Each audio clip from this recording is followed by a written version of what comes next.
നമസ്കാരം, പ്രവാസി മലയാളിയിലേക്ക് സ്വാഗതം. സൗദിയിൽ പുതിയ 493 പോസിറ്റീവ് കേസുകൾ സ്ഥിരീകരിച്ചതിലൂടെ രോഗബാധിതരുടെ എണ്ണം 5862 ആയി ഉയരുകയുണ്ടായി.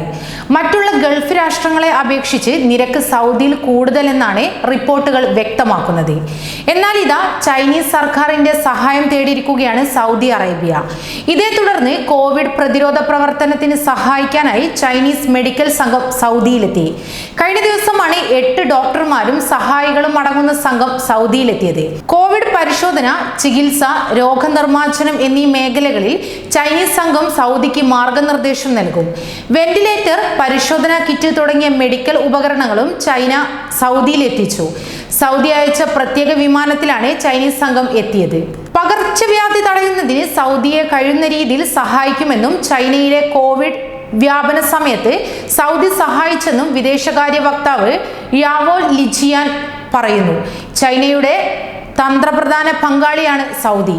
ഇരു രാജ്യങ്ങളിലെയും പൊതുജനാരോഗ്യ സുരക്ഷ സംരക്ഷിക്കുന്നതിന് സഹകരിച്ചു പ്രവർത്തിക്കും. സൗദിയുമായി അടുത്ത ബന്ധം നിലനിർത്തുമെന്നും ചൈനീസ് വക്താവ് അറിയിച്ചു. സൗദി ഭരണാധികാരി സൽമാൻ രാജാവും ചൈനീസ് പ്രസിഡന്റ് ഷീ ജിൻ പിങ്ങുമായി ഫോണിൽ സംസാരിച്ചതിന് തൊട്ടു പിന്നാലെയാണ് മെഡിക്കൽ സംഘത്തെ അയക്കാൻ ചൈന തീരുമാനിച്ചത്. കൂടുതൽ പ്രവാസി വാർത്തകൾക്കായി ഈ ചാനൽ സബ്സ്ക്രൈബ് ചെയ്യുക.